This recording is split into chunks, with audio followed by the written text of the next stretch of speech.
Hola, mi nombre es Elizabeth Salmón y hoy día vamos a conversar acerca de qué son los derechos humanos. Los derechos humanos han sido estudiados desde diversas disciplinas. Jurídicamente, que es el campo de mi especialidad, definimos a los derechos humanos como el conjunto de derechos basados en un concepto fundamental, que es el concepto de dignidad intrínseca de todos los seres humanos.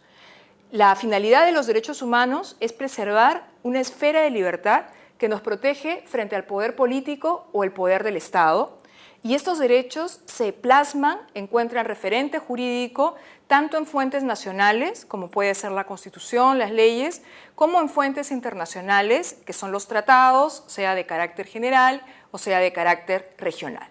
Lo más importante es que los derechos humanos deben ser disfrutados por todos, sin distinción alguna, por motivos de raza, credo, idioma, origen social o cualquier otra condición que vaya en desmedro de esta aplicación uniforme.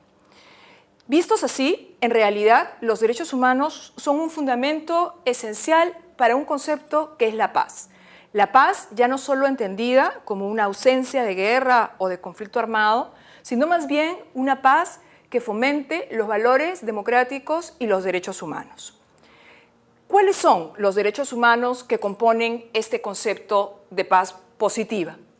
Tradicionalmente se ha planteado la conformación de los derechos humanos en base a generaciones, no creo que sea la perspectiva contemporánea, que más bien apuesta por la interdependencia, la indivisibilidad y la universalidad de todos los derechos humanos. Pero si tenemos que entrar en detalle, creo que resulta claro que no podemos hablar de una paz verdadera si no hay un respeto, por ejemplo, a la vida, a la integridad, a la libertad, que tradicionalmente eran los llamados derechos de la primera generación. Pero al mismo tiempo, ¿de qué serviría todo eso si la persona no puede acceder a la alimentación, a la educación, a una vivienda digna, al trabajo? Y en esa perspectiva hablábamos de los derechos de la segunda generación. En cualquier caso, y más allá de que hoy se plantee nuevos derechos que garantizan a su vez los anteriores, como son la paz, el desarrollo y el medio ambiente, repito que es difícil imaginarnos un mundo que respete los derechos humanos sin tener en cuenta que todos estos se manifiestan de una manera interdependiente. No se puede hablar de una vida digna, por ejemplo, sin un derecho a la alimentación. Indivisibles, no se puede plantear que vamos a gozar de unos, pero no de otros. Y universales porque corresponden a todo el género humano.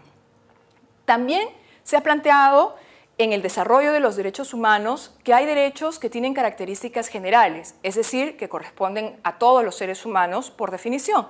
Pero al mismo tiempo podemos encontrar que las necesidades de la sociedad hacen que sea necesario incidir en algunos grupos vulnerables que requieren que sus derechos sean particularmente protegidos. Por ejemplo, si hablamos de los derechos de las mujeres, del tema de los niños y sus derechos particulares, el caso específico de los miembros de los pueblos indígenas o muy recientemente del tema de las personas con discapacidad, entre otros. Una cuestión fundamental es cómo se protegen los derechos humanos y creo que en ese sentido hay que tener meridianamente claro que la responsabilidad primordial en la protección de los derechos humanos recae en el Estado, que no solo debe respetar los derechos, sino que a su vez debe garantizarlos, promoverlos en el desarrollo de su vida democrática. En ese sentido, las normas internas, como son las leyes, la Constitución, los recursos ante el Poder Judicial u otras vías de solución de controversias, como también mecanismos internacionales que sirven para hacer valer los derechos humanos cuando en el Estado no se ha logrado alcanzar esta protección. De esa manera, los mecanismos internacionales, y hay que tener mucho cuidado en esto, solo actúan de manera subsidiaria. Es decir, los mecanismos internacionales no están llamados a sustituir la acción de la justicia del Estado, sino que por el contrario son como una última garantía cuando el Estado no quiere respetarlos ni protegerlos. ¿Por qué son importantes los derechos humanos? Considero que los derechos humanos son importantes porque reflejan colectivamente la valoración de la dignidad del ser humano. Esto promueve gobiernos y sistemas verdaderamente democráticos, además de reflejar valores intrínsecos de justicia.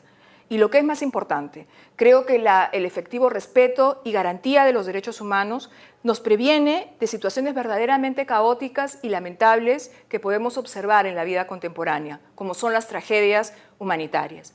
En definitiva, respetar, proteger, garantizar los derechos humanos define un verdadero orden humanista a favor de todos nosotros.